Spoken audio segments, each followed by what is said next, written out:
The mansion had 43 cameras, motion sensors in every hallway, a private control room with live feeds running 24 hours a day.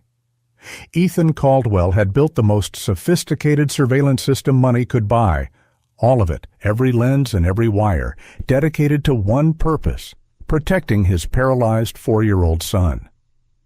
But when Naomi Carter walked through those gates on her first day as the new maid, quiet and unhurried and watching everything just a little too carefully, she noticed something that all those cameras had never caught.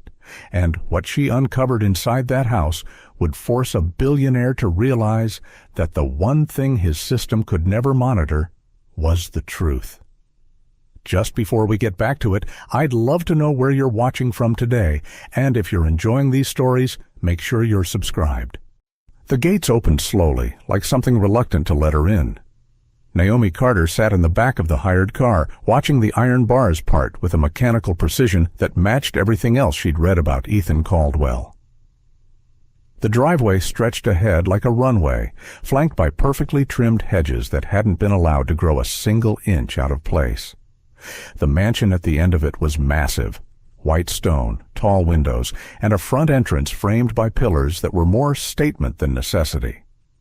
Beautiful, she thought, and completely cold. She'd worked in wealthy homes before. Old money estates in Connecticut where the wallpaper was faded but the pride wasn't. Modern penthouses in Manhattan where everything was automated and nothing was personal. But this place was different in a way she couldn't immediately name. She felt it before she even stepped out of the car, a stillness that wasn't peaceful. It was held, like a room where everyone had agreed, without speaking, to keep their voices low.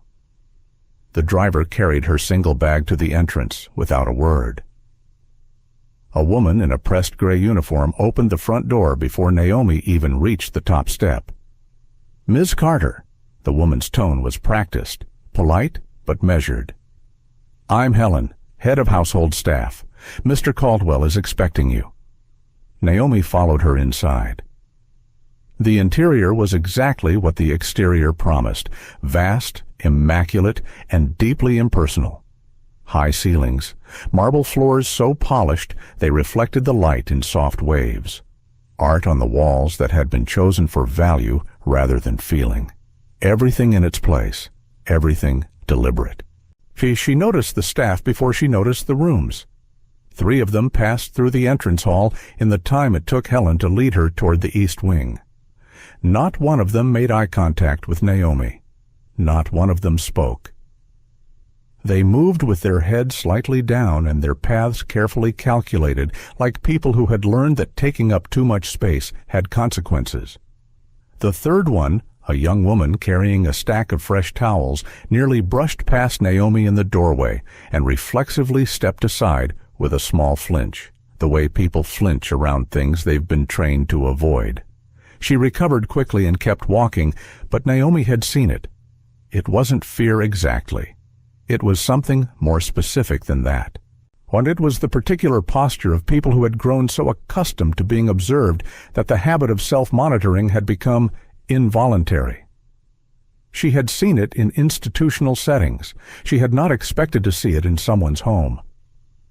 Naomi filed that away and kept walking. Ethan Caldwell was standing by the window in a room he apparently used as a secondary office. Not the main one, Helen had said, as if the distinction mattered. He was taller than the photograph suggested.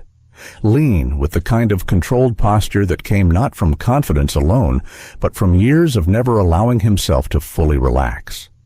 His suit was dark and fitted, and there wasn't a wrinkle in sight at 4 in the afternoon, which told Naomi something about the kind of man she was dealing with. His hair was dark with gray beginning at the temples, so the kind of gray that comes from strain rather than age, and his hands, she noticed when he reached for the folder on his desk, were very still. Deliberately still. The kind of still that takes practice. He turned when she entered, but didn't move toward her. "Ms. Carter." He gestured to the chair across from the desk. "Sit." It wasn't rude exactly. It was simply how he operated. Direction without decoration. She sat. He remained standing. "You come with strong references," he said, looking at a folder on his desk rather than at her. "Dr. Harmon speaks highly of your work with children in difficult recovery situations."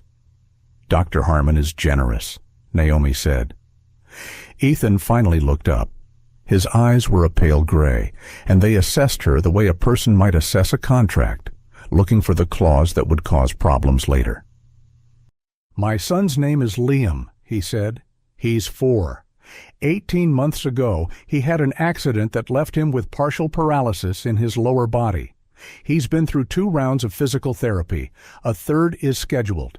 He does not respond well to new people, and he does not respond well to change." He paused. "You are both." "I understand," Naomi said. "His schedule is structured for a reason. Meals at fixed times, rest periods that don't move, therapy exercises that happen every morning before 10. You will not introduce new stimuli without clearing it with me first. You will not alter his routine without my approval. And you will not—" He let the word sit for a moment. "Make decisions about his care based on your own judgment alone. Everything goes through me." Naomi held his gaze. "Of course." "Good." He closed the folder. "Wait, Helen will show you the rest of the house. There are areas that are off limits. She'll tell you which ones. Any questions you have about the property go to her. Questions about Liam come to me." He said it like that was the end of the conversation, so Naomi stood. "Mr. Caldwell," she said, pausing at the door. He looked up. "Does Liam know I'm coming today?" Something moved across his face, too fast to catch cleanly. "He was told," Ethan said. Naomi nodded and followed Helen out.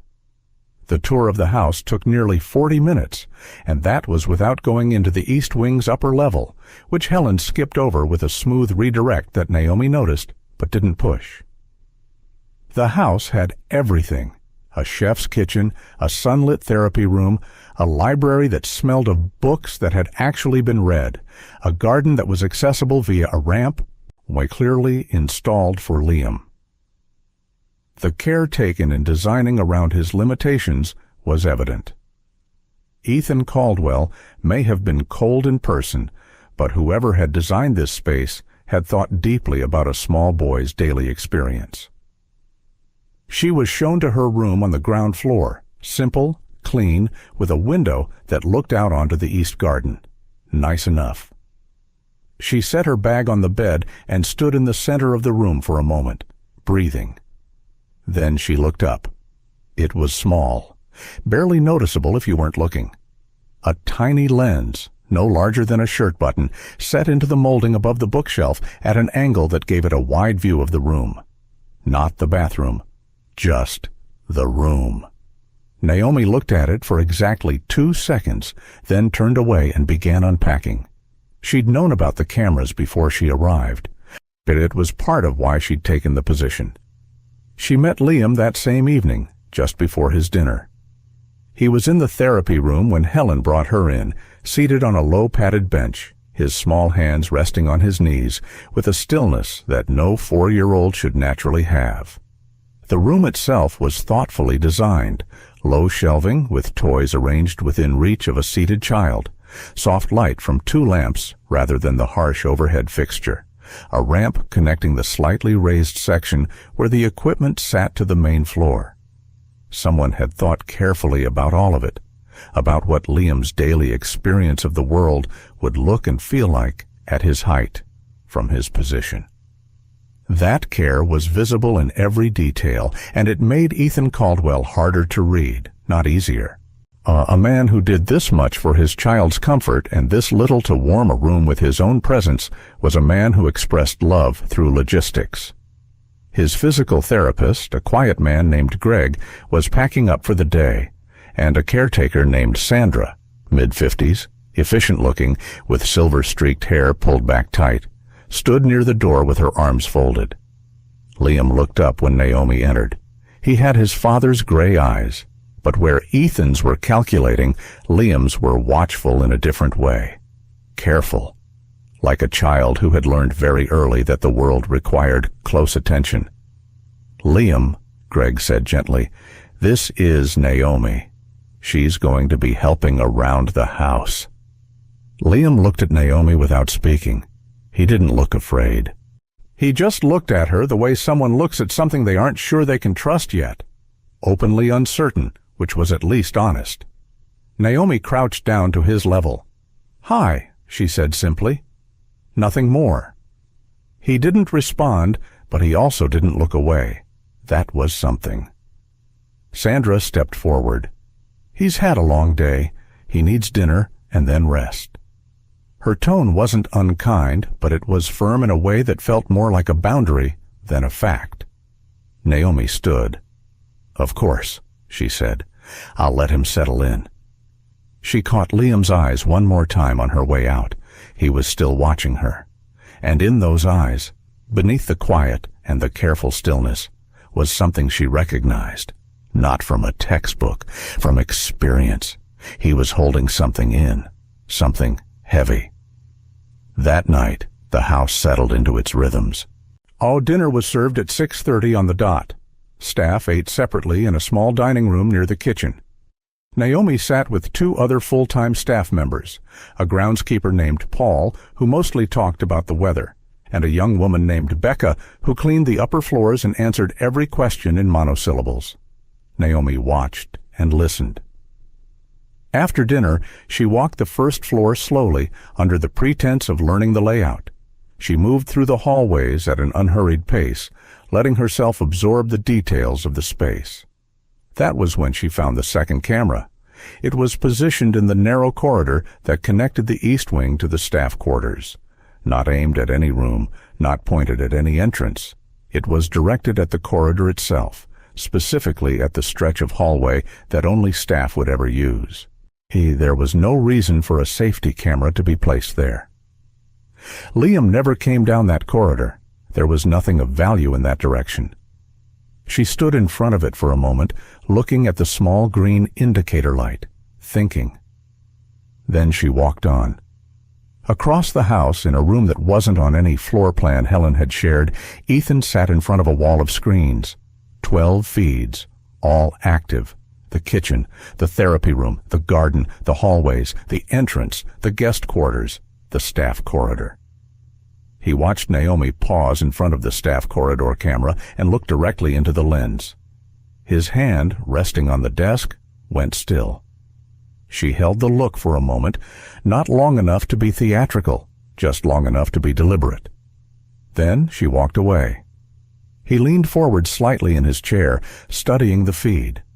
Most new staff, when they encountered a camera they hadn't expected, did one of three things. They looked startled and looked away. They looked around guiltily, like they'd been caught doing something wrong, or they simply didn't notice at all. Naomi had done none of those things. She had looked at it the way someone looks at a fact they've just confirmed. Ethan sat back, his fingers coming together in front of him. Behind him, on a separate screen, a paused image sat frozen. A timestamp from 18 months ago, from the day everything changed. The timestamp read 2:43 p.m. The frame was blurred, the way footage sometimes blurs when the system auto-adjusts exposure in a bright room. He'd paused it there the first time he watched it. He'd never moved past it. But some part of him, the part that had built an empire by calculating risk and knowing exactly how much truth he could absorb at once, had decided, somewhere in those early grief-fogged weeks, that this was as far as he could go. He hadn't deleted it. He hadn't moved it. He'd just stopped watching. He turned away from that screen and kept his eyes on Naomi's retreating figure until she disappeared around the corner. He didn't know what she was. Not yet. But she was not what she appeared. 3 days passed before Liam let Naomi close. Not close in terms of proximity. She was in and out of his space from the first morning, bringing meals, sitting nearby during therapy, following the careful schedule Ethan had laid out with the exactness of someone who understood that deviation would cost her the position, but close in the way that mattered. The way where a child stops monitoring you and simply lets you be in the room. It happened on the third afternoon. She had brought him a small bowl of apple slices, cut the way Greg had mentioned he preferred, thin and without the skin, and set it on the low table near his bench without making it an event.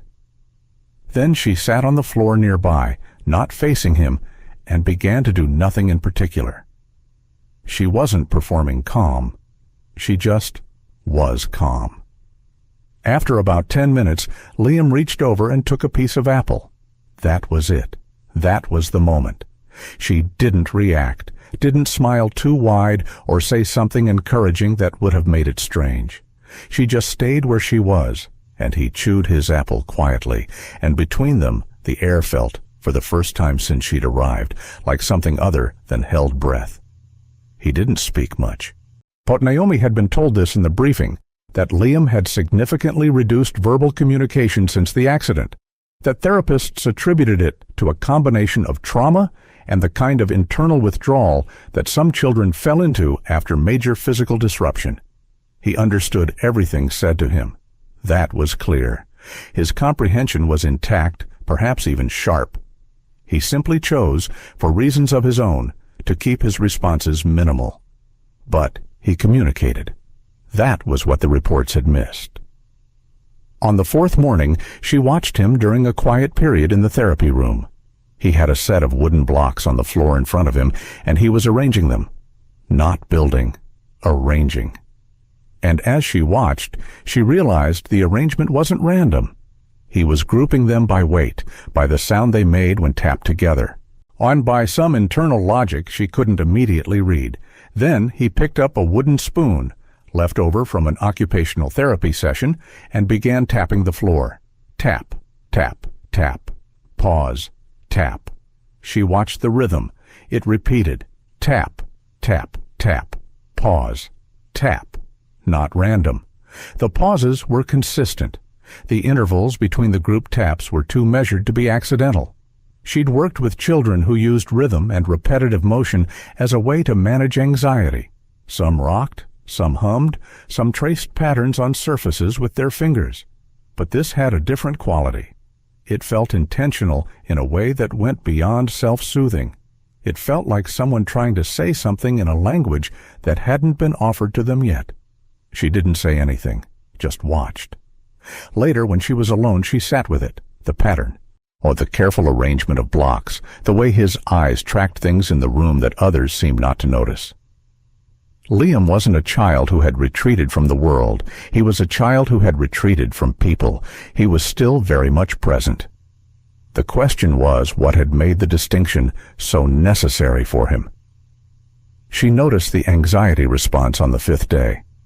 Sandra, the senior caretaker, came into the therapy room during a quiet session to pass along a message from Ethan about a schedule adjustment for the following week. Standard, routine, the kind of interruption that happened a dozen times a day in a house this size. But the moment Sandra stepped through the door, Liam's whole body shifted. It was subtle. If you weren't watching him the way Naomi was watching him, you might have missed it. His shoulders came up slightly. His hands, which had been relaxed on the bench, curled toward his sides. His eyes found Sandra and stayed on her, not with curiosity, the way he watched most people, but with something careful and controlled, the way a person watches something they don't want to let out of their sight. Sandra spoke to Naomi without acknowledging Liam directly, which struck Naomi as odd for a woman who had allegedly been his primary caretaker for over a year.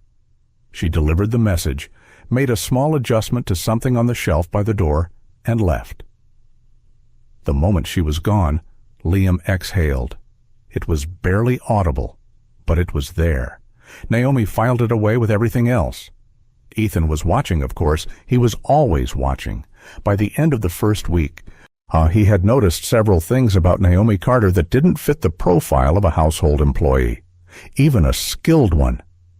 She moved through the house with a quality of attention that wasn't about doing her job well. It was something more purposeful than that. She was absorbing, cataloging. In the same way a person reads a room not because they need to know where the furniture is, but because they want to understand how the room functions. He'd had other staff with strong instincts. He'd had people who were observant, efficient, perceptive. But there was a quality to Naomi's observation that was different in a way he couldn't fully articulate. She wasn't looking for what was obvious. She was looking for what was hidden underneath the obvious. That made her interesting, and that made her a variable he needed to control. He pulled her employment file again and read it more carefully than he had before. Everything checked out. References were verifiable. Background was clean. Education was solid. Courses in child development, behavioral psychology, 2 years working in a residential care environment. The resume was legitimate, and yet something about the way she moved through his house felt less like someone learning a new job, and more like someone executing a plan they'd arrived with. He sat back and looked at the live feeds. On the screen showing Liam's therapy room, Naomi was sitting on the floor while Liam arranged his blocks, and she was watching him with the kind of focused, unhurried attention that you couldn't teach someone. You either had it or you didn't. And the fact that she had it, in the context of this house, or in this moment, made Ethan's jaw tighten with something he couldn't name cleanly. He reached over and pulled up the audio feed for the east hallway. The phone call happened just after 10 at night. Naomi wasn't supposed to be in the east hallway at that hour. She was heading back from the kitchen with a glass of water when she heard Ethan's voice, low, clipped, and tight in the way that voices get when someone is working very hard to keep them level. She slowed without stopping. "I need you to understand that this cannot come out." His voice came from behind the slightly open door of the secondary office. "Not now, not until I know what I'm dealing with. Everything has to stay contained." A pause. He was listening to whoever was on the other end. "No. No one talks to anyone outside this house." "I made that clear 18 months ago, and I'm making it clear again now.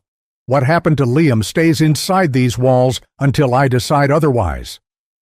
Another pause. "I don't care about the legal timeline. What I care about is my son. And right now, the best thing for him is that nothing changes. Not the story, not the people around him, nothing." She heard him end the call. She walked on, her footsteps quiet on the marble, her face giving nothing away. Back in her room, she sat on the edge of the bed in the dark. What happened to Liam stays inside these walls. She turned that over carefully. It could mean a grieving father trying to shield his son from public exposure. It could mean an intensely private man drawing a boundary around a painful family event. Those were the charitable readings. But not the story was not something a grieving father said. That was something someone said when the story needed protecting. The game started the following afternoon. She set up a simple arrangement, colored blocks on one side of the table, a set of picture cards on the other. She'd cleared it with Greg, framing it as a sensory engagement exercise, which it also happened to be. She sat across from Liam and let him set the pace. She started with easy cards, animals, objects, things with clear associations. "Can you show me which one is the dog?" she'd say, and he'd push the card forward without hesitation.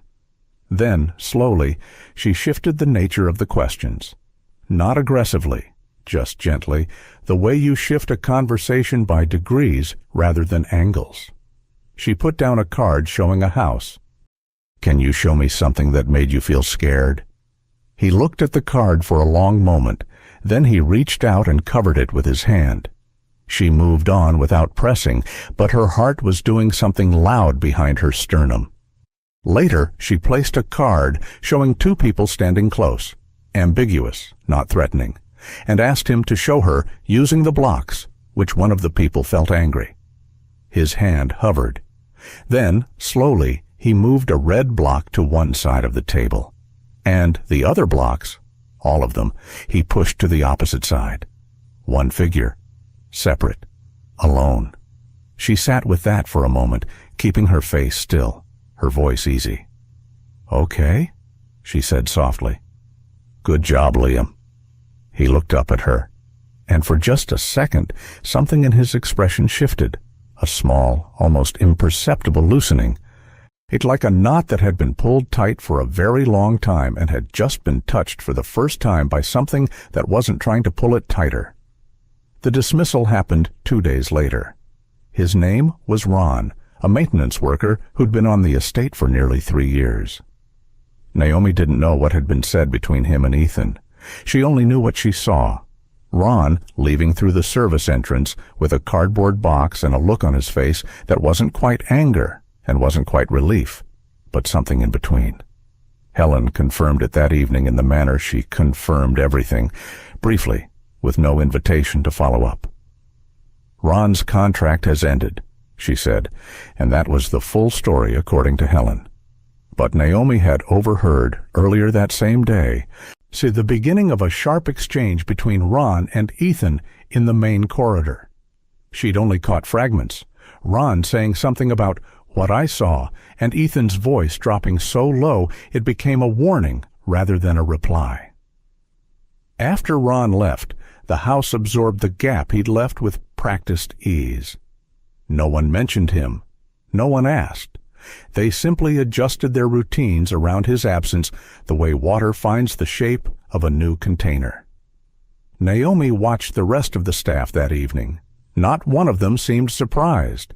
Late on a Tuesday evening, she was helping Liam through his pre-sleep routine, the specific sequence of steps Greg had outlined, done in the same order every night because the predictability helped him settle, when she heard footsteps approaching from the hallway. The footsteps were distinctive, a heavier weight, an uneven pace. She recognized them as Sandra's before the woman even appeared in the doorway.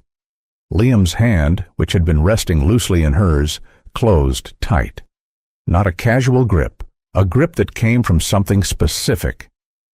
Naomi kept her hand still, kept her voice the same quiet register it had been, kept everything in the room unchanged.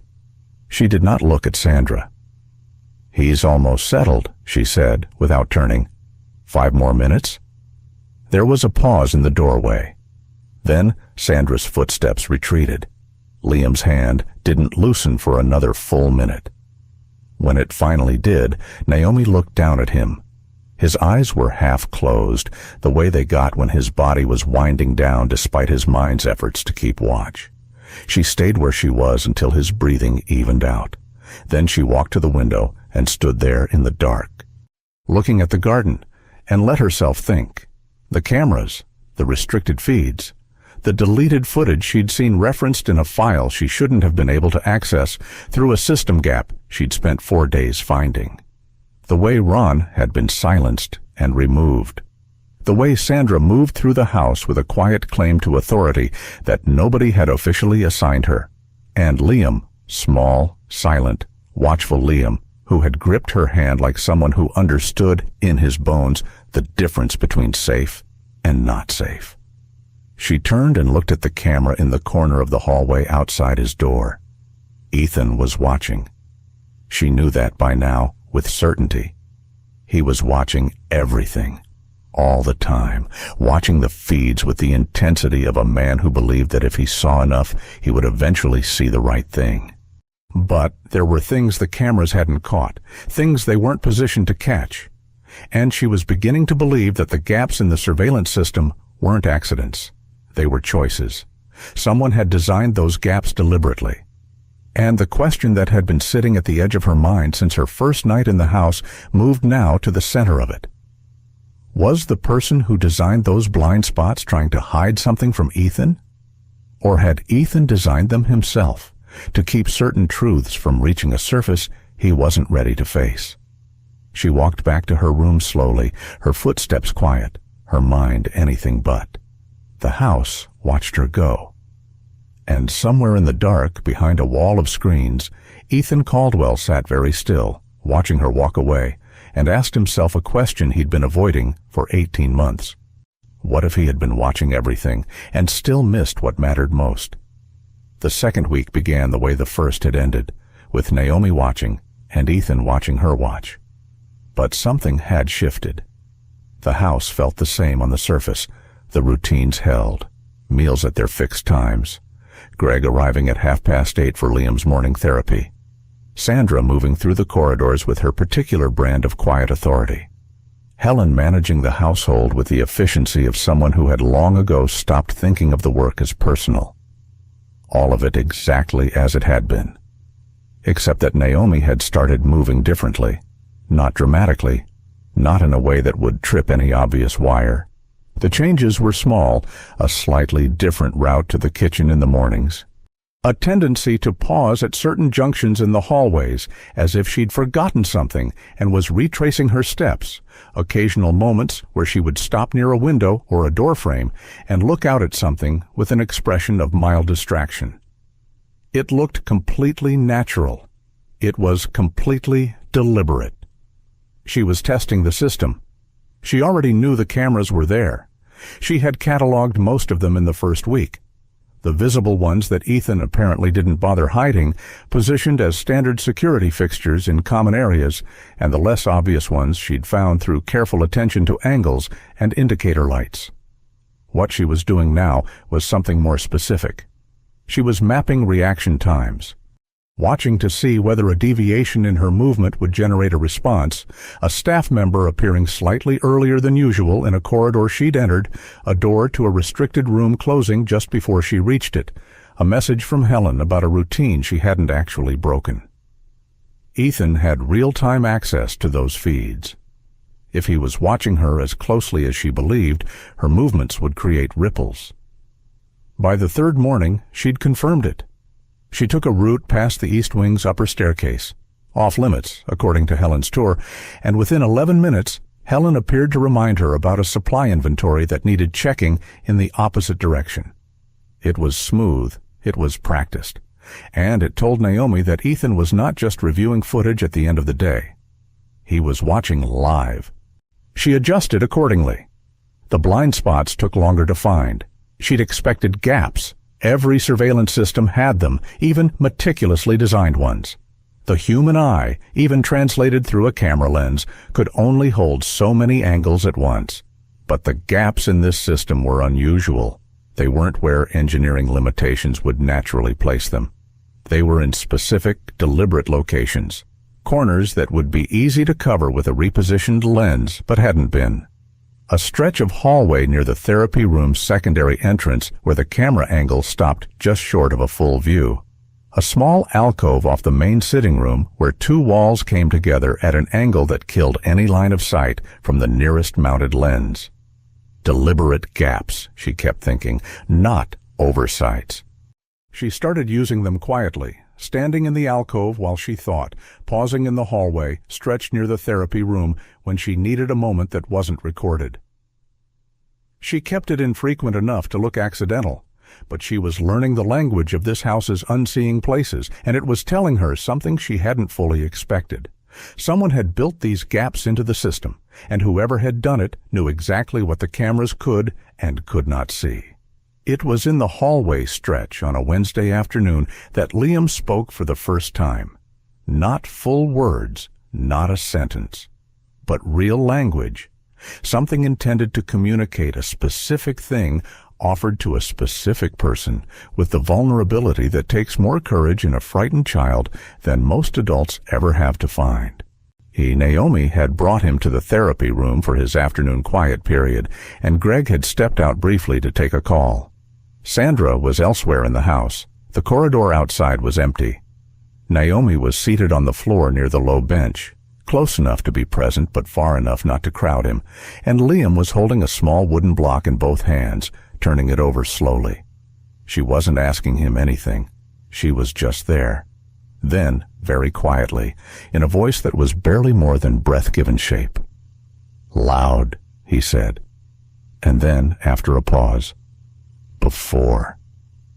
She kept her face still, kept her posture exactly where it was, kept breathing at the same rate. "Before what, baby?" she said, just as quietly. His hands tightened on the block.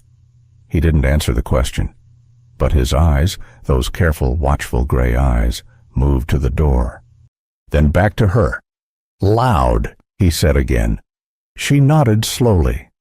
"Someone was loud," she said. Not a question, a confirmation offered back to him. He looked at the block. Then he set it down on the bench beside him, gently, carefully, the way children set things down when they are done with them, not because they've lost interest, but because they've said what they needed to say.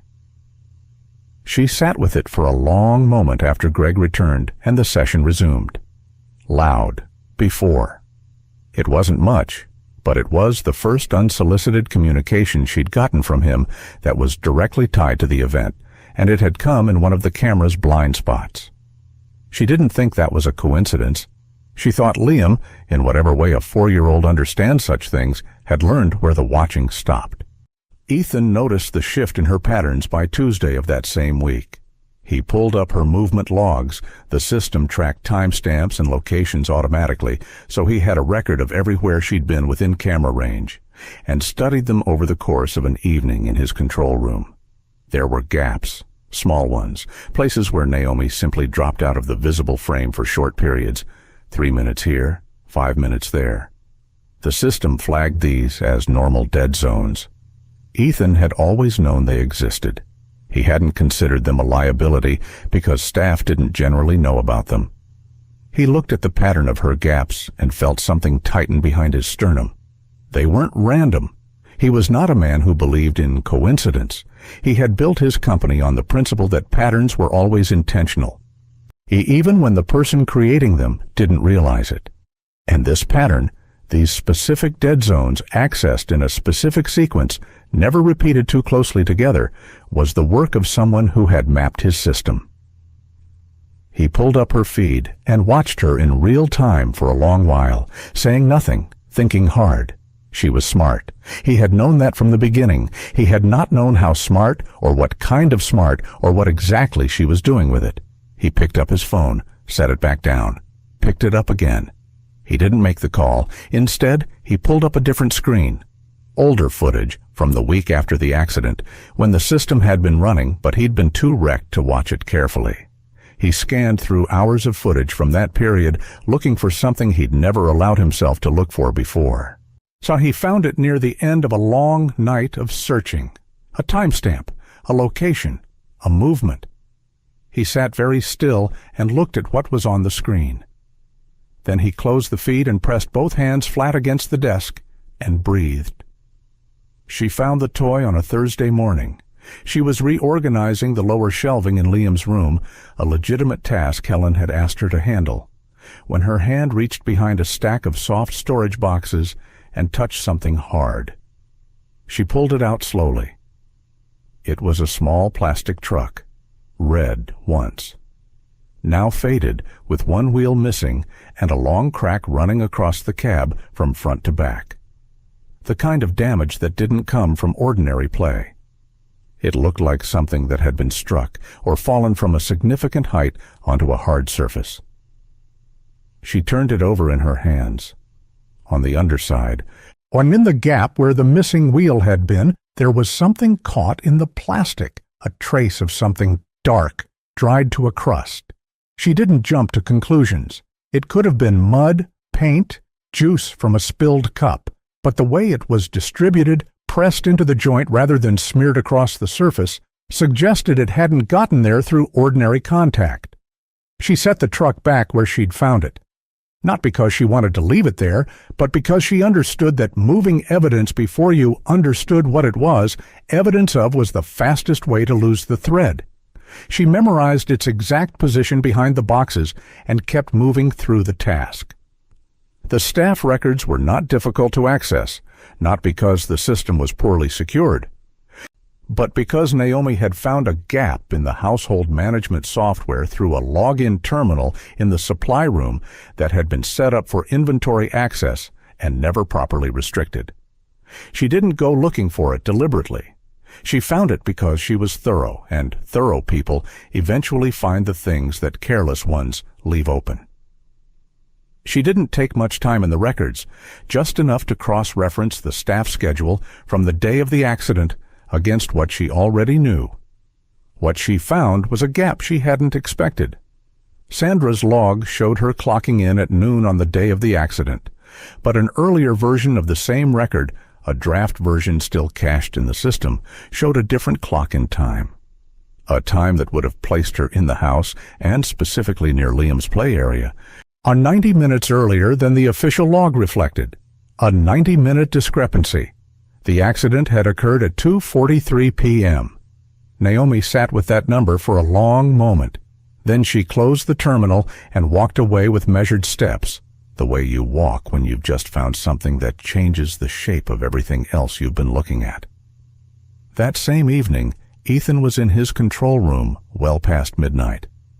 He had the footage from the day of the accident open again, the paused frame, at 2:43 p.m. He'd been sitting with it for nearly an hour. Normally he closed it before getting this close.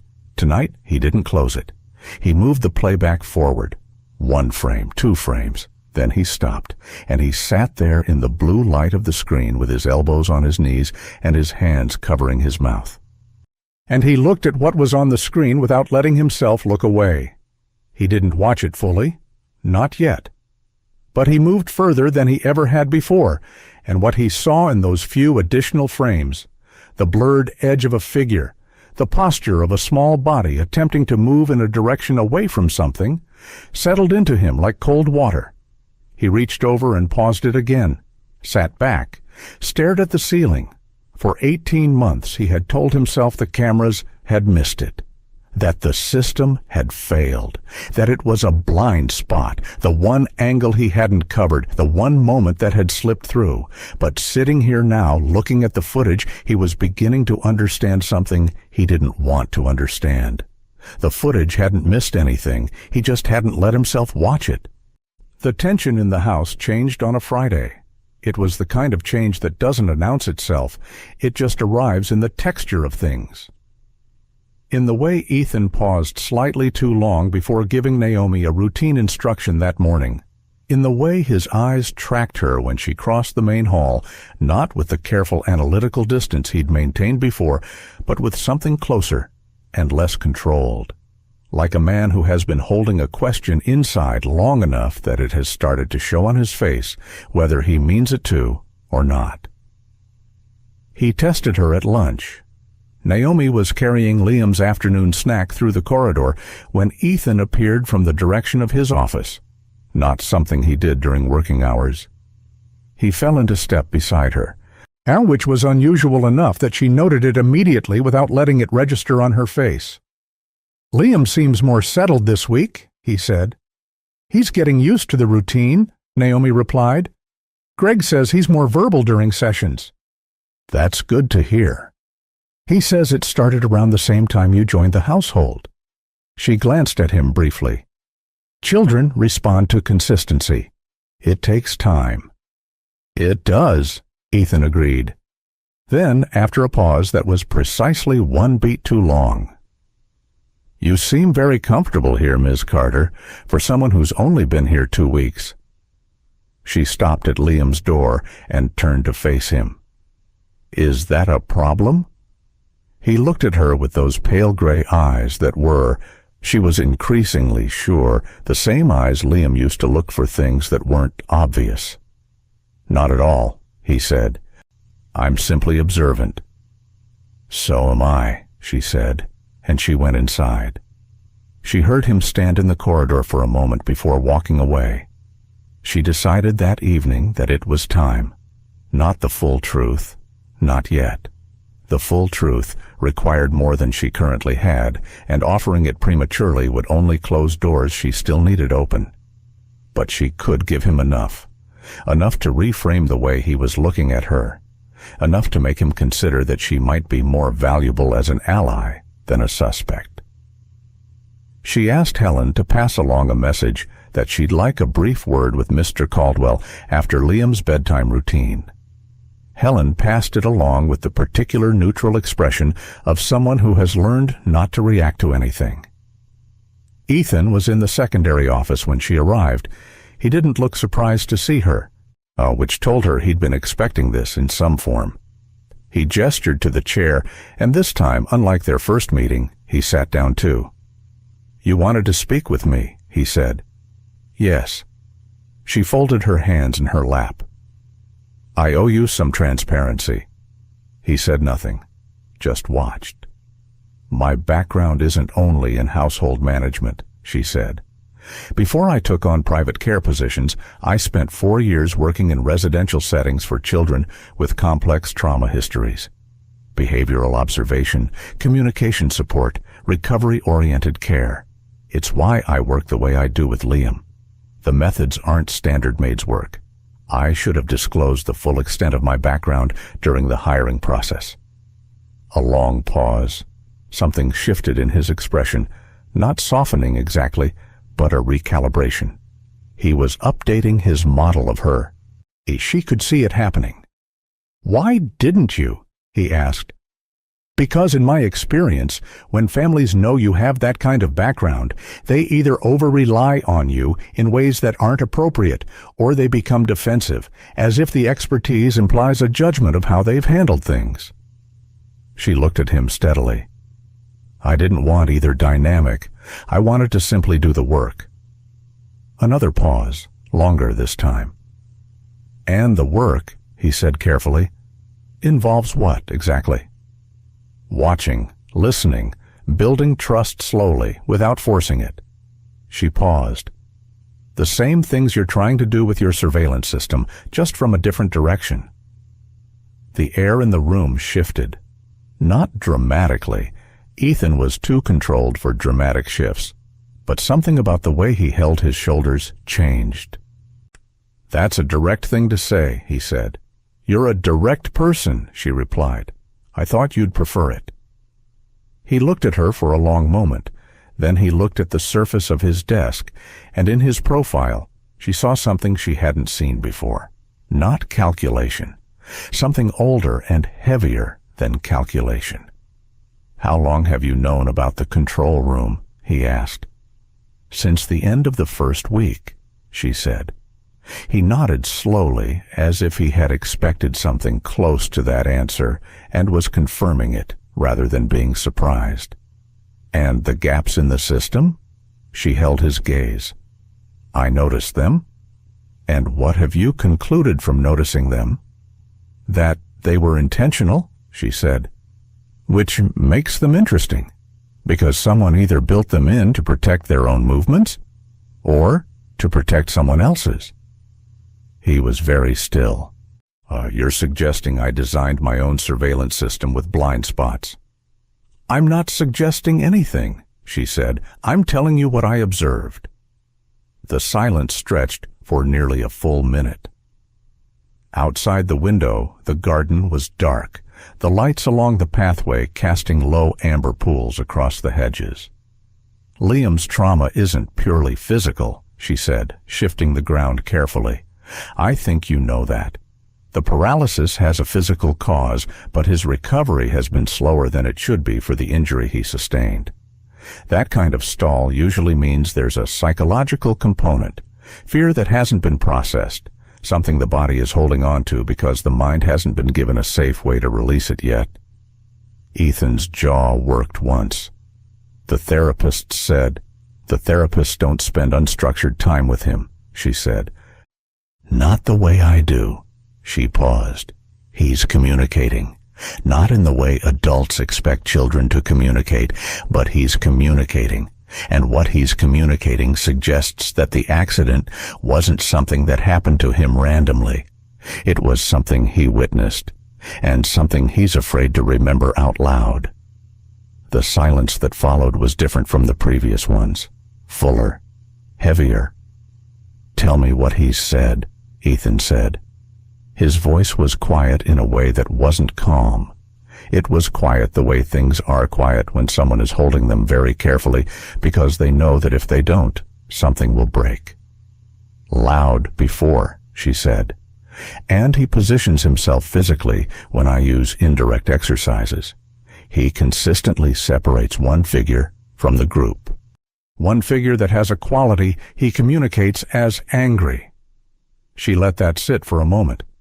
"He also grips my hand every time he hears Sandra's footsteps." Ethan's face did something complicated, several things in rapid succession that he tried to keep out of his expression and didn't entirely succeed at. "Sandra has been with this family for 6 years, he said. "I know," Naomi said. "That's not an accusation. It's an observation. You asked me to tell you what I'd seen." He agreed to let her continue before she left the room. He didn't say it warmly. It wasn't warmth he had available at that moment. He said it the way a person authorizes something they are not sure of but cannot find a reason to deny. "Keep doing what you're doing," he said, "but nothing changes without me knowing about it." "Agreed," she said, and she meant it. What she didn't tell him was that she'd already found the access point to the system backups. She'd located it 3 days earlier through the same terminal gap in the supply room, a secondary archive that wasn't part of the live system, that ran on a separate server, and that hadn't been wiped with the same thoroughness as the primary footage logs. She hadn't accessed it yet. She'd been waiting until she understood enough of the rest to know what she was looking for when she found it. She was almost there. She confronted the inconsistency in Sandra's time card the next morning. Not directly, she was too careful for that. She brought it up sideways, the way you bring up the thing you actually want to talk about by talking about something adjacent to it. She found Sandra in the supply corridor, checking inventory against a clipboard, and made small talk for a few minutes about Liam's upcoming therapy schedule adjustment. Then, as if it had just occurred to her, "I was looking at the household log to cross-reference the therapy records," she said. "And I noticed there's a discrepancy in some of the older staff timing entries. Probably a system glitch. The software seems to cache old versions of records. Have you had that happen before?" Sandra's pen stopped moving on the clipboard. It was less than a second. Then it resumed. "Systems have errors," Sandra said, her voice entirely even. "You'd need to take that up with Helen." "Of course," Naomi said. "I just wondered if you'd seen it, since you've been here longest." Sandra looked up then. Her eyes were calm. Very calm, in the practiced way that calm becomes a mask rather than a state. "I wouldn't know anything about system records," she said. "That's administrative." "Right," Naomi said pleasantly. "Of course." She walked away. Her heart was steady. Her hands were steady. Inside, she was turning over everything she'd just seen in Sandra's half-second pause. The way the pen had stopped, the quality of the stillness before the recovery, the precision of the denial. "I wouldn't know anything about system records. Not, I don't know what you mean. Not, what kind of discrepancy?" She had gone directly to denial, and she had done it without asking for clarification. That was the response of someone who had already rehearsed it. There was something else, too, smaller.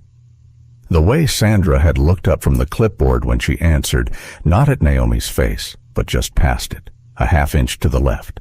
Naomi had interviewed enough people in enough difficult circumstances to know what that displacement meant. It was the look of someone who was not lying about the specific words they were saying, but about the thing underneath them. Sandra genuinely did not handle administrative records. That part was probably true. What wasn't true was the part she hadn't said, the part her eyes had quietly moved away from. Liam found a new word that afternoon. They were in the therapy room, in the blind spot stretch near the secondary entrance, and Naomi was guiding him through a simple sequencing exercise.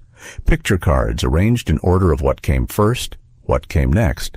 She'd done it a dozen times before as a standard occupational exercise. Today, she'd adjusted the cards slightly and introducing images that mapped loosely onto familiar household environments. She laid 3 cards in front of him. A room, a person standing, a person sitting on the floor. "Can you put them in order?" she said. "What happened first?" He looked at the cards for a long time. Then he moved the room card to the left. First, then the person standing. Second. Then he stopped at the 3rd card, the person on the floor, and looked at it with an expression she had learned to read as the edge of something that cost him, the place just before it became too much. "It's okay," she said softly. "You can just leave it there." He didn't leave it. He moved it into position. Third, then he looked up at her, and in the quietest voice he had yet used with her, quieter even than loud before, he said, "Not fall." She looked at him. "Not fall?" she repeated, keeping her voice the same gentle register. He shook his head once, slowly, deliberately, the clearest physical assertion she had seen from him.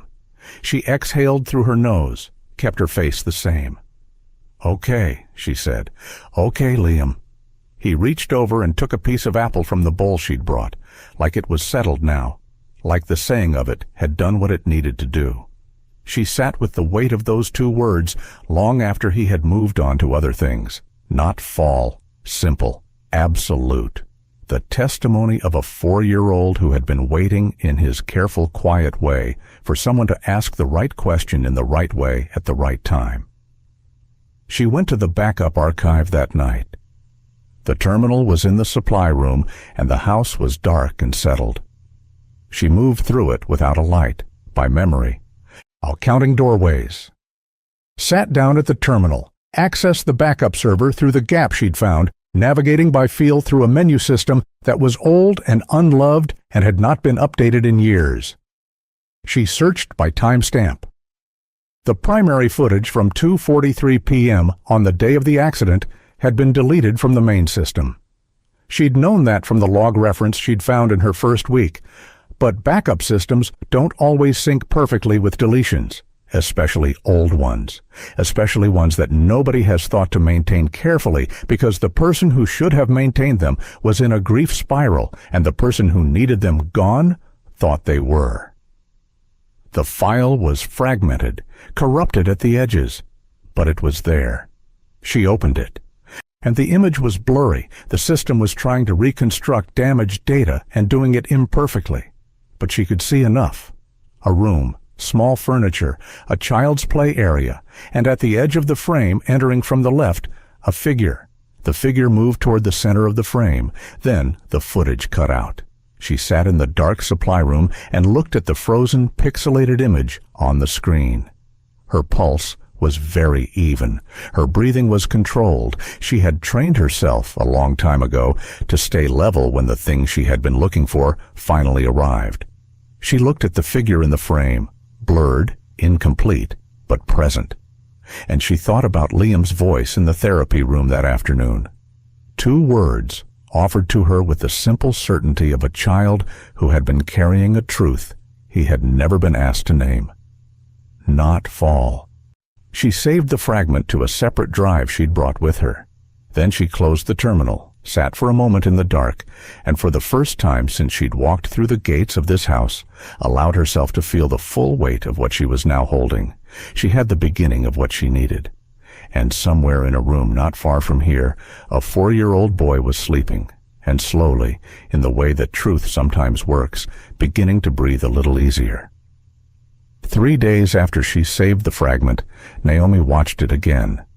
She waited until after 2 in the morning, when the house had settled into the particular deep quiet that only came after midnight. No footsteps overhead, no distant closing of doors, no muffled sounds from the kitchen where Becca sometimes made tea when she couldn't sleep. Naomi sat on the edge of her bed with her laptop open and the brightness turned all the way down, and she played the recovered clip from the beginning. It lasted 41 seconds before the corruption swallowed it. She played it 4 times at normal speed, letting herself absorb the whole thing before she started breaking it apart. The image quality was poor. The reconstruction algorithm had done what it could with a damaged file, and what it could manage was a grainy, slightly smeared version of reality. But the content was there, a child's play area, Liam's toys arranged on the floor, a window in the background letting in afternoon light that placed the time consistent with the 2:43 p.m. timestamp, and a figure entering from the left side of the frame. The 5th time she played it, she went frame by frame. The figure's face was unresolvable, too much blur, too much compression artifact in that section of the image. She'd expected that. She moved her attention to other things: posture, build, the angle of the shoulders, the way the figure moved, not tentatively, not with the hesitation of someone uncertain whether they should be in that space, but with the particular ease of someone who entered that room often and considered it theirs to enter. That narrowed things, but not enough. She kept going, frame by frame, looking for something the corruption hadn't swallowed. She found it on the 31st frame. The figure's left hand came into clearer focus for approximately 2 frames as they moved, the lighting from the window catching that side of the body at a slightly better angle than the rest of the clip managed. Why, and on the 4th finger of that hand, catching the light in a small bright point, was a ring. She paused, zoomed in until the pixels became abstract, but the shape was still readable. Wide band, not thin, with what appeared to be a flat face rather than a stone setting. A signet-style ring, distinctive enough if you knew what you were looking for. She sat back and let her breathing settle. Then she put the laptop away and lay in the dark, and thought about everyone in this house whose hands she had looked at, cataloged, and filed away without appearing to notice. She began watching hands the next morning. It was easy enough to work into the natural rhythms of the day. Passing a glass of water, adjusting a collar, handing over a clipboard. Hands were constantly in motion in a working household. And a person paying attention to them drew no more notice than a person paying attention to anything else, which in this house was already a described part of Naomi's visible behavior. Greg's hands, no rings, a silicone sports band on his left wrist. Helen's hands, a thin gold wedding band on her right hand, a small diamond stud ring on her index finger, neither matching the shape in the footage. Becca, no rings at all, a habit of keeping her hands in her pockets when not working. Paul, the groundskeeper, a thick silver ring on his right hand, but Paul was almost never inside the main house and had not been listed on the staff roster for the day of the accident. She went through the day methodically, without rushing. She had learned a long time ago that rushing produced mistakes. And mistakes in situations like this one didn't just cost you information, they cost you access. It was mid-afternoon when she found it. She was carrying Liam's afternoon snack toward the therapy room when Sandra came around the corner from the opposite direction, and their paths crossed in the narrow junction near the secondary entrance. Sandra stepped aside briefly to let Naomi pass. Her left hand was raised, resting against the doorframe. The ring was on her 4th finger. Wide band, flat face, slightly oxidized silver, the way silver gets when it's worn constantly and not often polished. It sat exactly where the point of light had sat in the footage. Naomi kept walking. She said something pleasant about the weather, and Sandra said something back, and they moved on. And nothing in Naomi's voice or face or pace indicated that anything had just happened. But her heart had done something sharp and sudden behind her ribs, and she had to work consciously to keep her stride even until she was through the door. Ethan was in his control room that same afternoon. He had been spending more time there than usual, longer hours, later nights.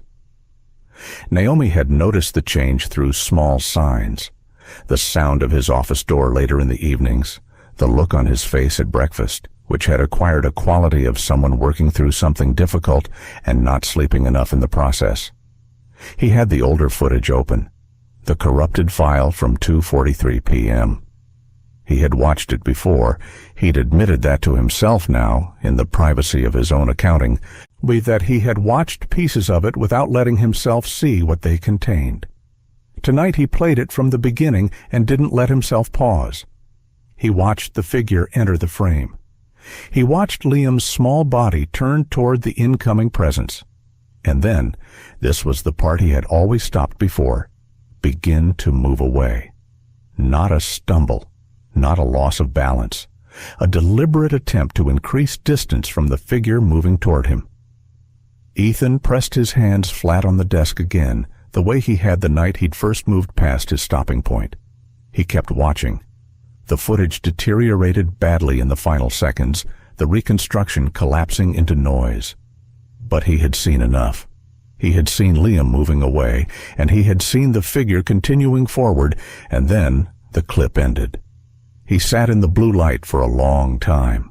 Why, there was something else he had been doing over the past several days, something he hadn't told Naomi and hadn't told anyone, He had been going back through months of footage, not the day of the accident specifically, but the weeks surrounding it, the ordinary days, the routine hours. He had been watching Sandra with Liam in the way that he now, looking back, understood he had never truly watched before, because he had trusted her completely, and trust had made him selective in what he allowed the footage to tell him. What he saw, watching without that filter, was different from what he had believed he'd seen before. Nothing dramatic, no obvious moments, but a quality, a pattern of interaction that, once you saw it, you couldn't unsee. Sandra speaking to Liam in tones that were too clipped for a child already prone to withdrawal. Sandra removing toys from his reach without explanation.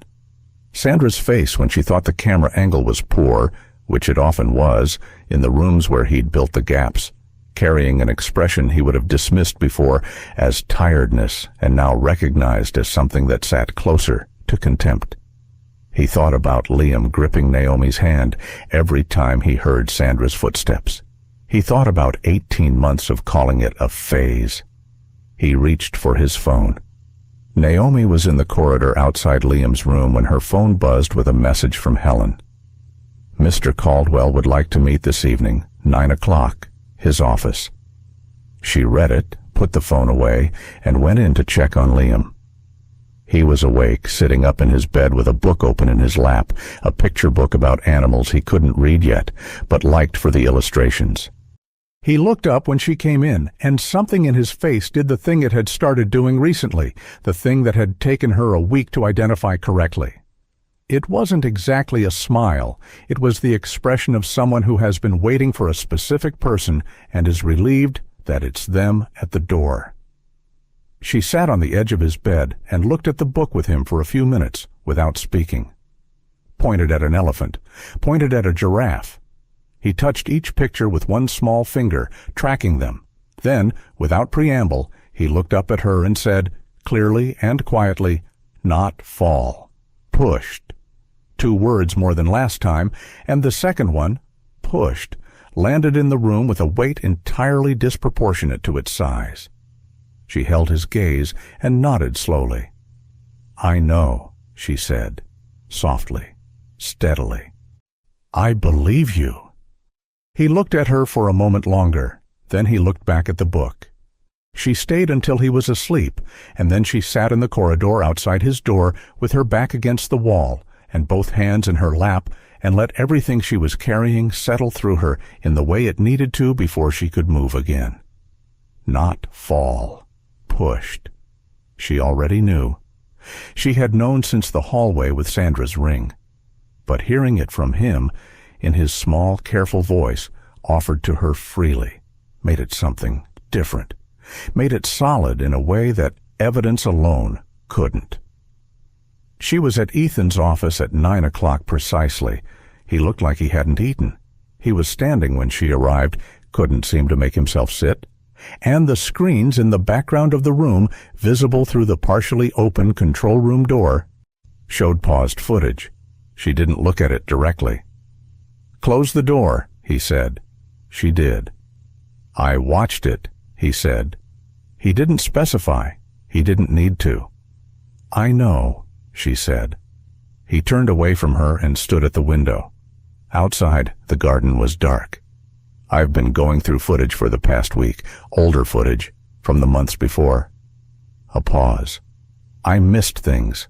I had convinced myself the gaps were technical failures. The camera positions in certain rooms." He stopped. "Were deliberate," she said. He didn't answer that directly. He turned back around. "Liam's been communicating with you." "Yes." "What has he said?" She held his gaze. "This afternoon," he said, clearly and without prompting, "not fall. Pushed." The silence that followed was the longest one yet. Ethan's face went through something she looked away from. See, not because she didn't want to see it, but because some things deserved privacy even when they happened in front of witnesses. When she looked back, his expression was contained again. But his eyes were different, raw in a way the rest of his face wasn't. "Sandra," he said, "it wasn't a question." "I can't tell you that yet with certainty," she said carefully. "What I can tell you is that the recovered footage shows a figure entering Liam's play area in the minutes before the accident. The figure wears a ring that I have matched, physically, to a ring currently worn by Sandra." She paused. "And Liam shows a consistent, specific fear response to Sandra that he shows to no one else in this household." Ethan was very still. "I also found a time card discrepancy," she continued. "Why, Sandra's official log places her elsewhere at the time of the accident.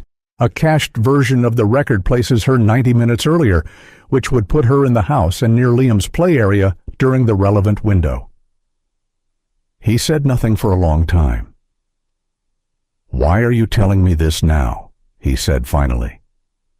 "Because I have enough," she said, "and because doing this without you would be wrong."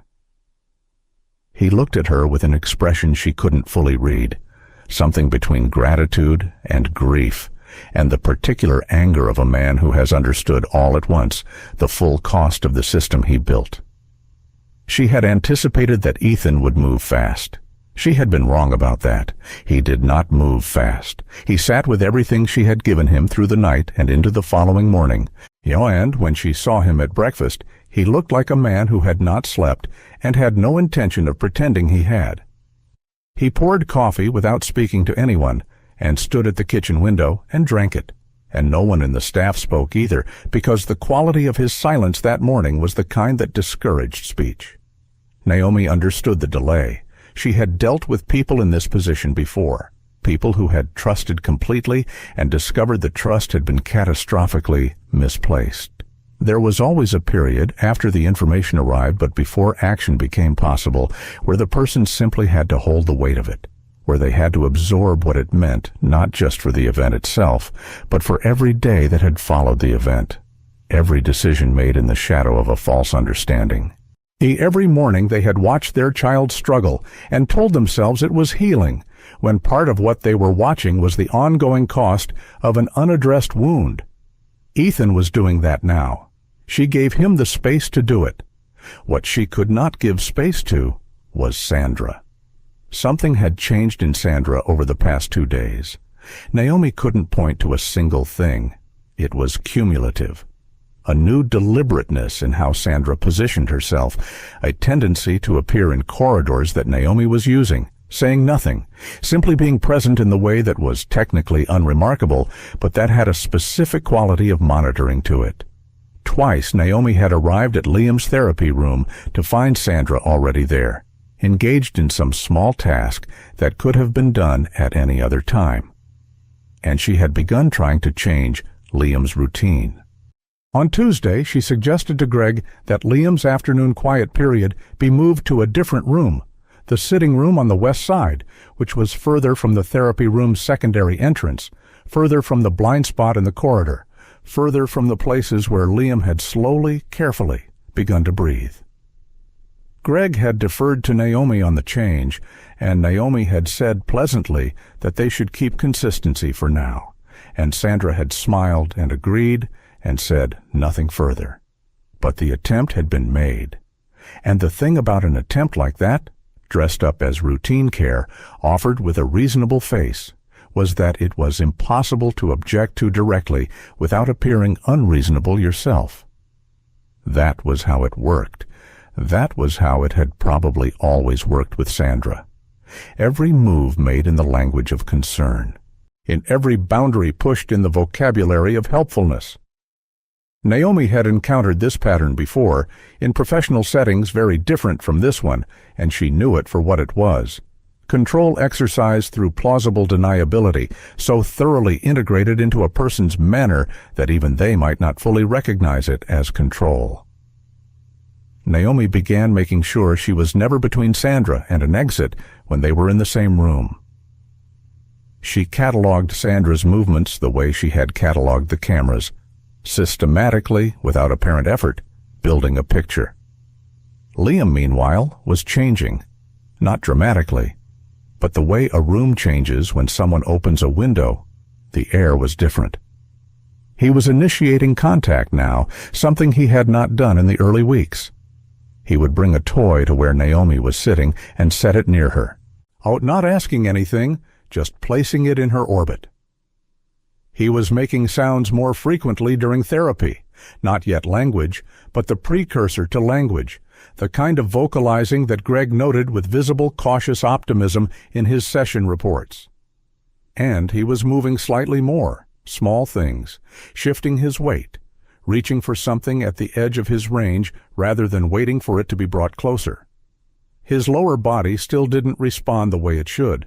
The paralysis was real, physical, present, but there had been a persistent rigidity in his trunk and hips that his therapists had been working against for months, and in the past 2 weeks it had begun, fractionally, to ease. Greg had mentioned it to Naomi quietly after a session. "He's letting his body try more," he said. "I don't know what's different, but something is." Naomi knew what was different. A child who has been carrying fear as a permanent physical state holds it somewhere in the body. When the fear begins, slowly, conditionally, imperfectly, to release, the body follows. It didn't always work that way.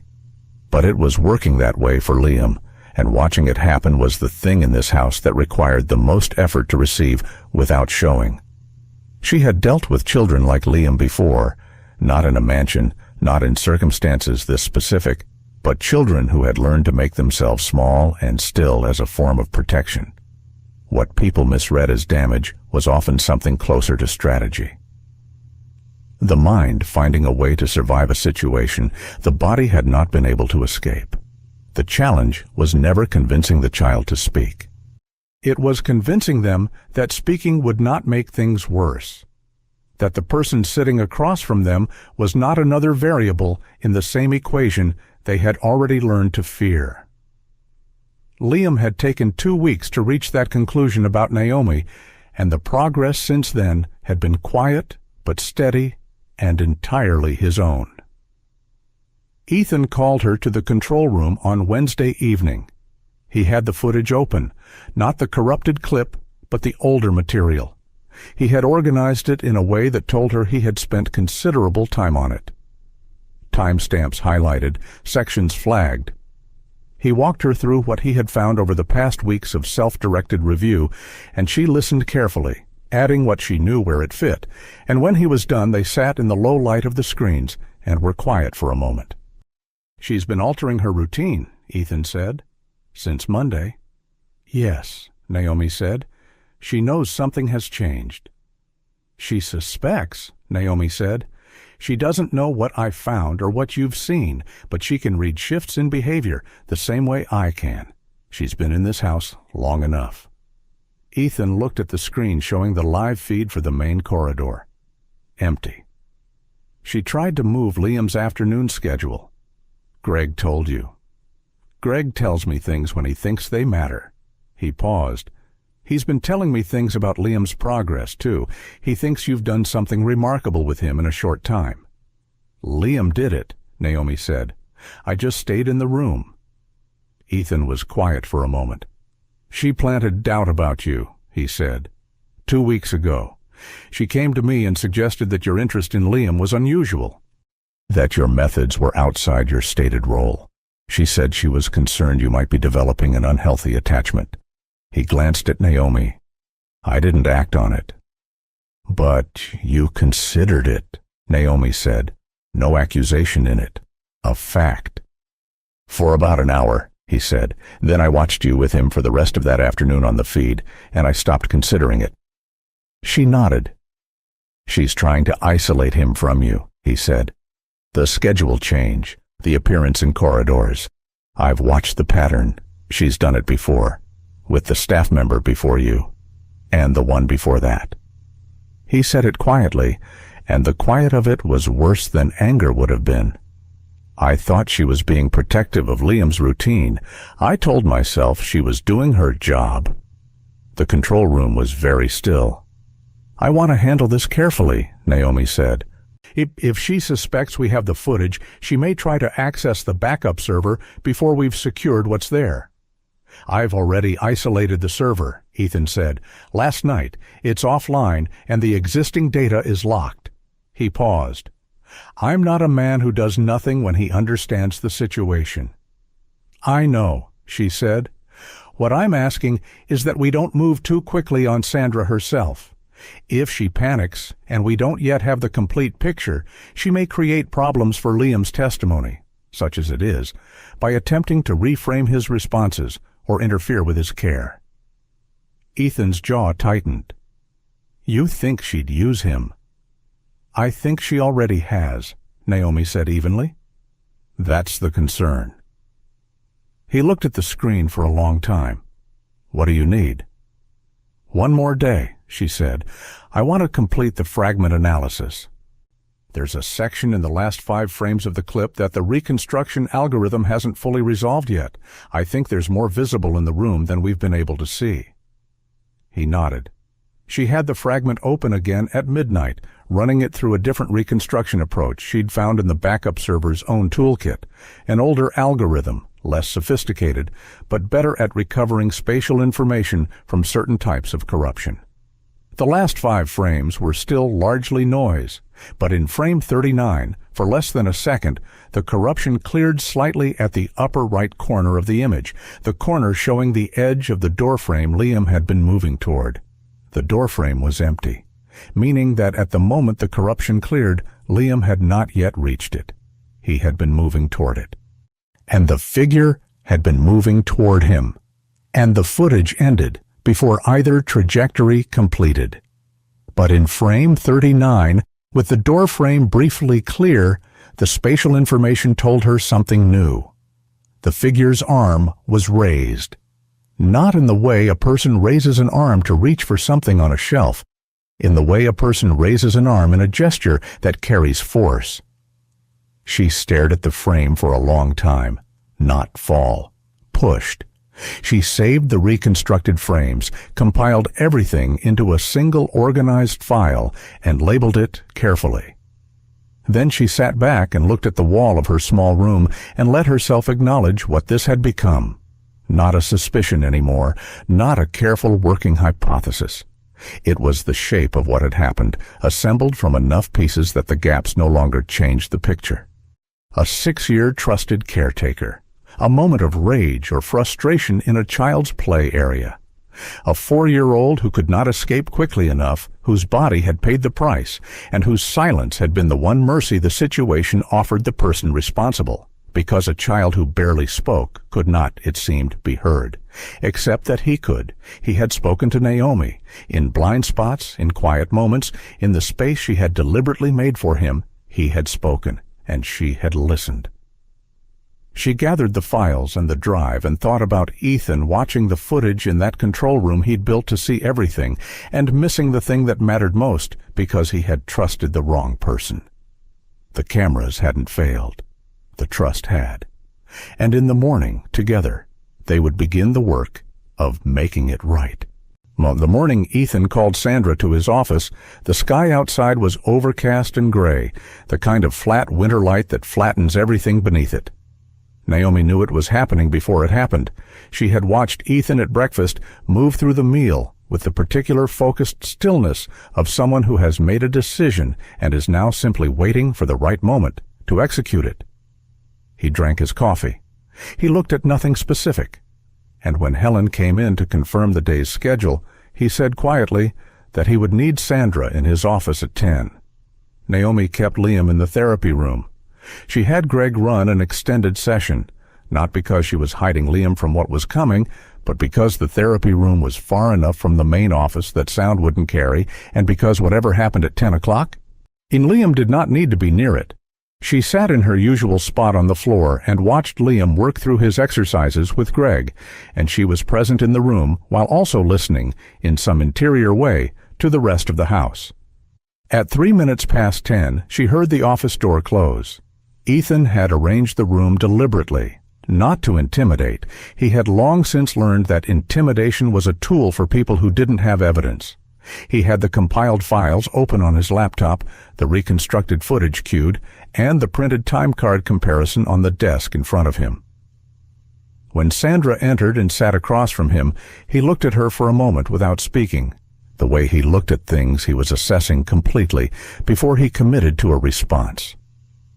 Sandra looked back at him, calm, arranged, the face she always wore.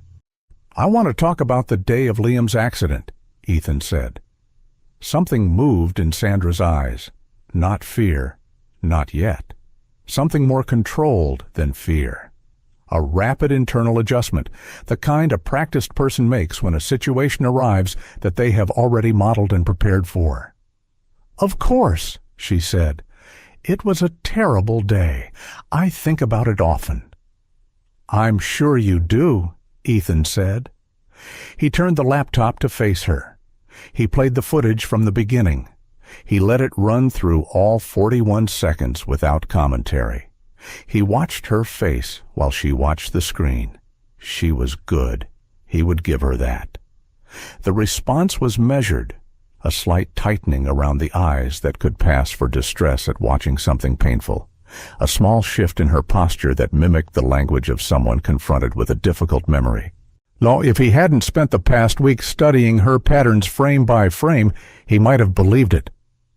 When the clip ended, he placed the time card comparison on the desk in front of her. "Your official log shows you arriving at noon," he said. "This is the cached original from the system. It shows you arriving 90 minutes earlier, which would place you in this house at the time shown in that footage." Sandra looked at the document. "Systems make errors," she said. "I've said that before." "You have," he said. "To Naomi, in the supply corridor. She mentioned it to me." He paused. "This is the ring visible in frame 31 of the recovered clip." He placed a printed still beside the time card, the zoomed and enhanced frame showing the ring's distinctive shape caught in the window light. "And this is the ring you are wearing right now." The silence that followed had a different texture than the silences before it. Fuller, heavier, the kind that comes when the space for alternative explanations has finally closed. Sandra's composure did not shatter. It cracked, a fine hairline fracture that showed itself in the way her chin lifted slightly, a reflex of defiance that she couldn't fully suppress. "You don't know what that day was like," she said. Her voice had shifted, less smooth, more effortful. "You were never here. You were always working, always traveling, always somewhere else. And I was the one managing everything, managing him every day, with no support and no acknowledgement, and a child who was—" She stopped. "Who was what?" Ethan said quietly. She pressed her lips together. "It was one moment," she said. "One moment where I lost control.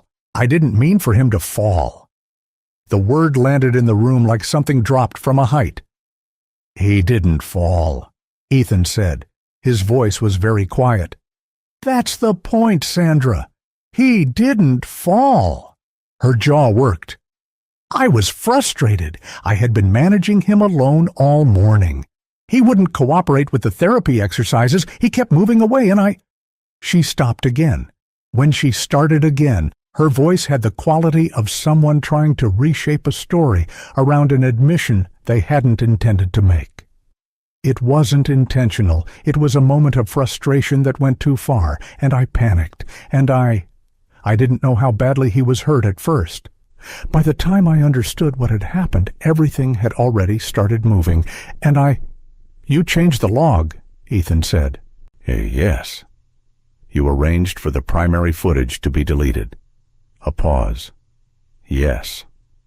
"You stayed in this house for 18 months, caring for the child you injured, watching him struggle to recover, and you said nothing." She didn't answer that. Ethan stood. He needed to stand. The sitting had become impossible. He walked to the window and looked out at the gray garden and put one hand on the glass and breathed. "I trusted you," he said. "For 6 years. I trusted you with him completely." "I know." Her voice for the first time had something that sounded genuine in it, Not guilt exactly, but the exhausted residue of a person who has been carrying a weight in secret for a very long time and has finally put it down, whether they meant to or not. "I know you did." He turned around. "I'm going to ask you to wait here." He walked out of the office and pulled the door shut behind him and stood in the corridor for a moment with his back against the wall and his eyes closed. Then he pushed away from the wall and walked toward the therapy room. Naomi looked up when he came in. Greg paused the session instinctively, reading the room. Ethan crouched down in front of Liam. He did it without planning it, just went to his son's level the way Naomi did, the way he had not done, he realized now, in longer than he could account for. Liam looked at him with those careful gray eyes. "Hey, buddy," Ethan said. His voice came out rougher than he intended. Liam looked at him for a long moment. Then he reached out and placed his small hand flat against Ethan's chest. Not reaching for him exactly, just placing a hand there, or the way children sometimes do when they are checking that something is still real. Ethan covered it with his own hand and didn't say anything because there was nothing to say that wouldn't have been insufficient. After a moment he stood. He looked at Naomi. "Security is coming," he said. "Would you?"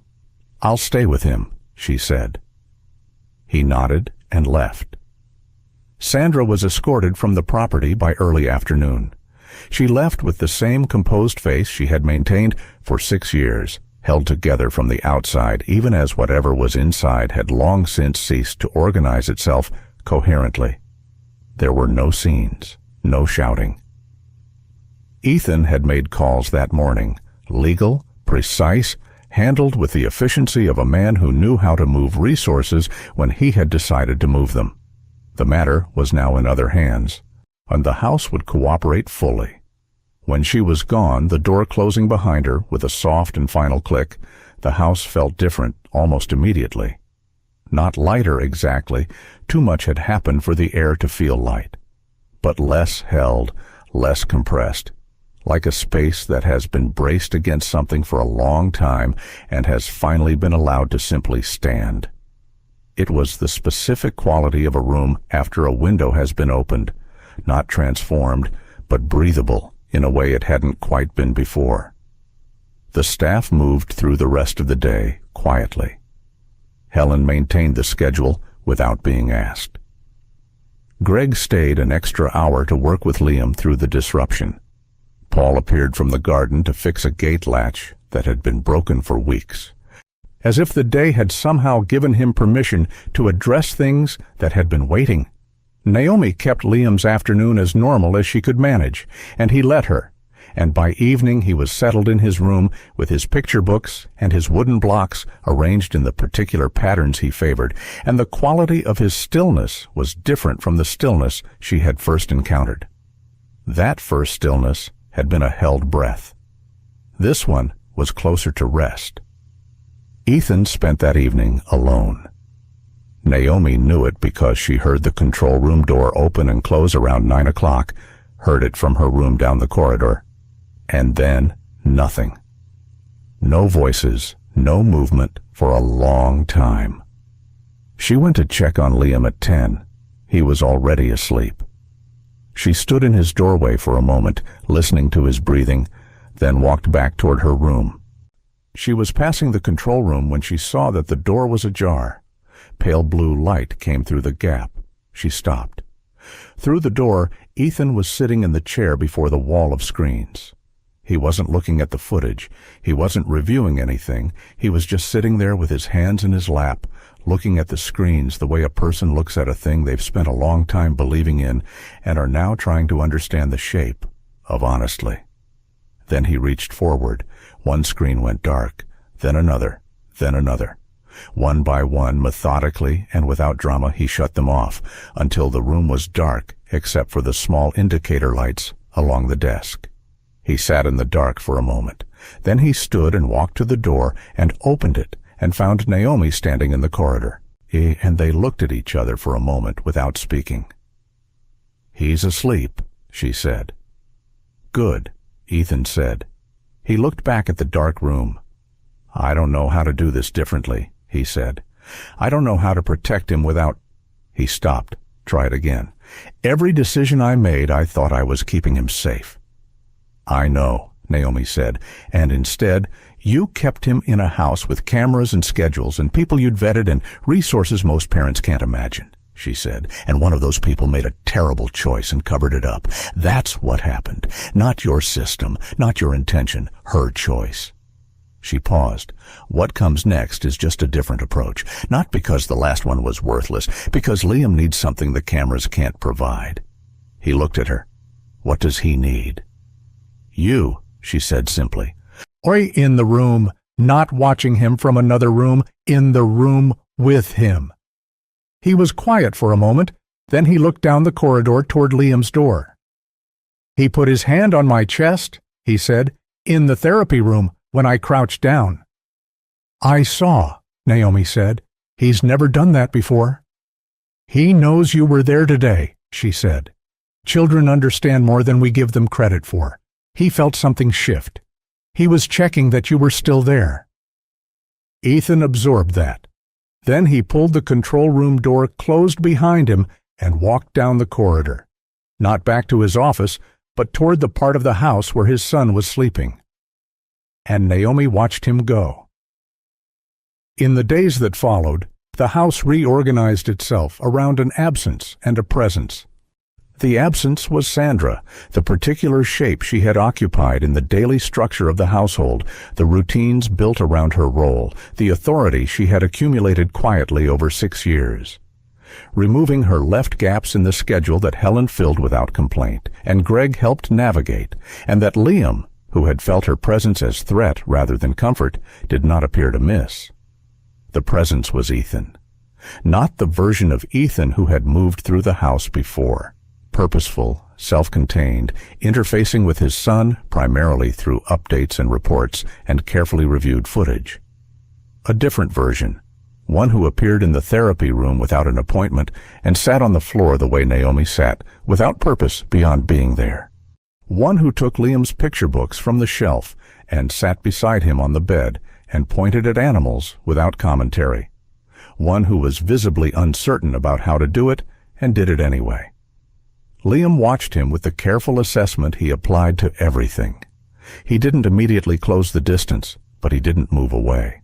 And by the third day, he let Ethan sit beside him during the morning therapy exercises without repositioning himself, which Greg, in his quiet, understated way, noted as significant.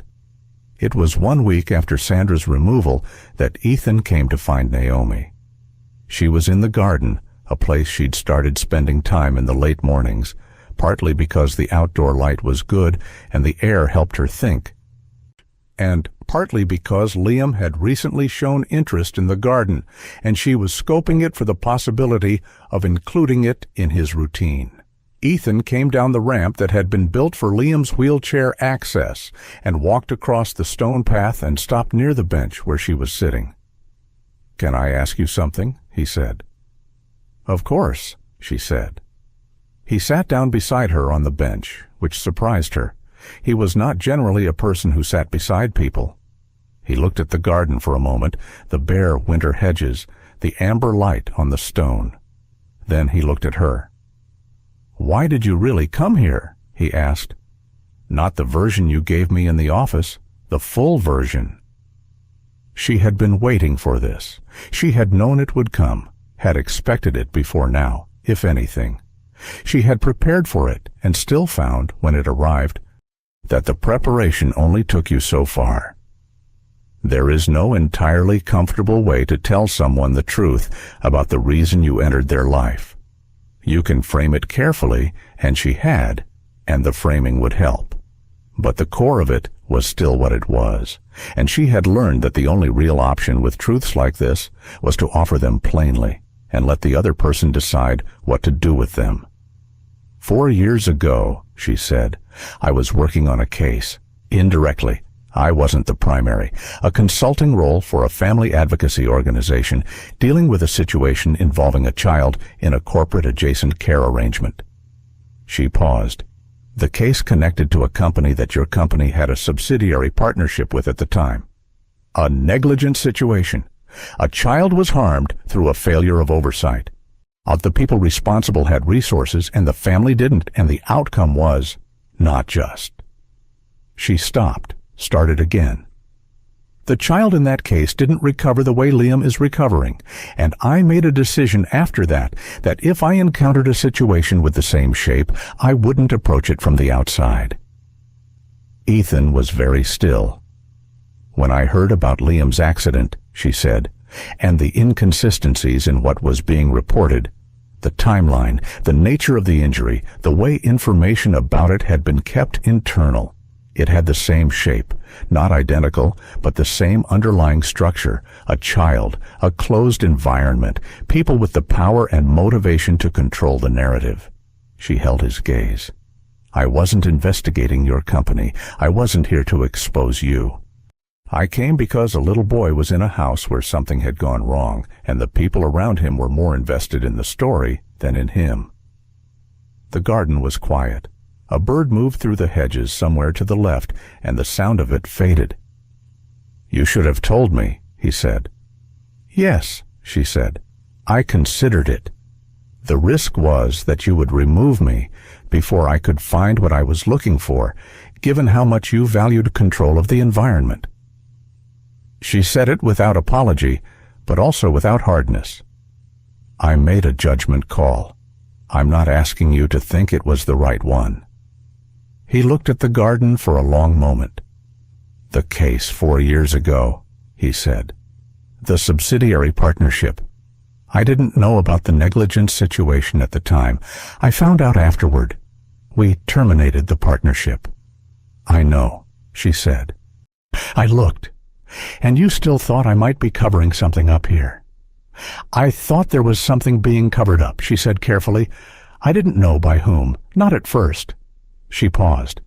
You weren't covering it up, Ethan. You were hiding from it. Those aren't the same thing. He absorbed that for a long moment. Something moved through his expression, complex and layered and not fully resolvable from the outside. You succeeded where I failed, he said finally. With all of it. The system I built, the money I spent, the years I put into surveillance and control and security, and you walked in with nothing and found what I couldn't see. You were too close to it, she said, and you were doing it alone. He looked at his hands. Liam trusts you, he said. He trusts you in a way he doesn't trust almost anyone. He's getting there with you, she said. What he needs now is time and consistency and you in the room. The trust will follow. 3 days later, Greg came to Naomi with a proposal he'd been working on, an adjusted therapy plan that incorporated some of the communicative techniques Naomi had been using alongside the physical rehabilitation. He wanted to try combining the two more deliberately. He thought the emotional release work was accelerating the physical progress, and he wanted to formalize it. She sat with him for an hour going through it, and then they brought it to Ethan, and Ethan approved it the same day, without the usual request to review it further before deciding. That was new. That was the difference. Naomi began making quiet preparations to leave. She didn't announce it immediately. She wanted to make sure the new structure was solid before she stepped back, wanted to see Ethan in the room with Liam consistently enough that it had become natural, wanted Greg's new plan underway, wanted the daily rhythms of the house reestablished around something healthier than what had existed before. But she had done what she'd come to do. The truth was out. The person responsible was gone. Liam was being heard and held and slowly, visibly improving. Her role in this specific story had reached its natural end. She mentioned it to Ethan on a Thursday evening in the secondary office where they had first spoken about it honestly. She told him she was thinking about the following week, that she wanted to make sure things were settled before she left, and that she thought the household was in a good place. He listened without interrupting. Then he was quiet for a moment. I'd like you to stay, he said. Your household staff is capable, she said. Greg is excellent. Helen runs things well. You don't need... Not as a maid, he said. He seemed to find the word slightly uncomfortable now, which she thought was probably appropriate. As whatever title covers what you actually do. Director of Liam's care, maybe.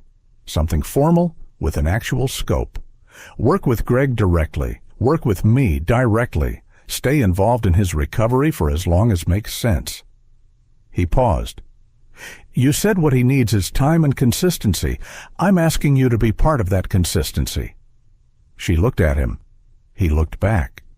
There was something in his expression she hadn't seen in their early interactions, a directness that wasn't about control or assessment, but about something simpler. He was asking, openly, without the architecture of authority around it. Let me think about it, she said. Of course, he said. She was thinking about it the following Saturday morning when she heard Liam's voice from the therapy room. Not distressed, just calling for her in the particular way he had recently started doing, a sound more breath than shout, shaped to her name like he was still figuring out how much volume he needed to reach her. She went in. Ethan was already there. He was crouched on the floor near the padded bench, and Liam was standing, not sitting, not in the chair, but standing. His small body arranged in the careful posture Greg had been working toward for weeks. He was holding Ethan's hand. His weight was unsteady, shifting, requiring the grip to stay vertical. But he was vertical. He was up. Liam looked at Naomi when she came in. Then he lifted his free hand, the one not gripping Ethan's, and extended it toward her. She crossed the room and took it.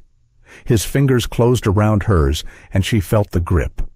Real and present and warm and certain in the way that only children's hands are certain, with a trust so complete it has no awareness of itself. She looked at Ethan over Liam's head. His eyes were wet, and he wasn't doing anything about it, which was perhaps the most honest she had ever seen him. Then Liam looked forward, at the open space of the room in front of him, at the path between where he was and where the window was and the garden beyond it. And he took a step. Small, assisted, his body working hard for it, his hands gripping theirs on both sides. But a step, one foot placed in front of the other, weight transferred, the mechanics of movement that had been locked in fear and injury and silence for 18 months, finally releasing into something that looked, however tentatively, like forward. He stopped after that one step, looked down at his feet, looked up at Naomi, looked up at Ethan, and then, slowly, he smiled. Not the careful, not quite smile he had been offering since Naomi arrived. A real one, the kind that takes up the whole face. Naomi felt something let go in her chest that she hadn't fully known she was holding. Ethan made a sound she suspected he would have prevented if he'd seen it coming. And in the quiet therapy room, in the winter morning light coming through the window, the three of them stood still for a moment, 2 adults and a small boy between them, in the specific silence that follows something that has been a long time arriving and is finally, unmistakably, here. She would stay. She had known it when she took his hand. Some decisions make themselves in the moment they become necessary, and then they are simply made. Liam looked at the window again. Then he looked up at both of them, and he took another step. If the people we trust the most are sometimes the ones capable of the greatest harm, how well do we really know the world we've built around the ones we love? If this story moved you, hit like and subscribe. We have more stories that will stay with you long after they end.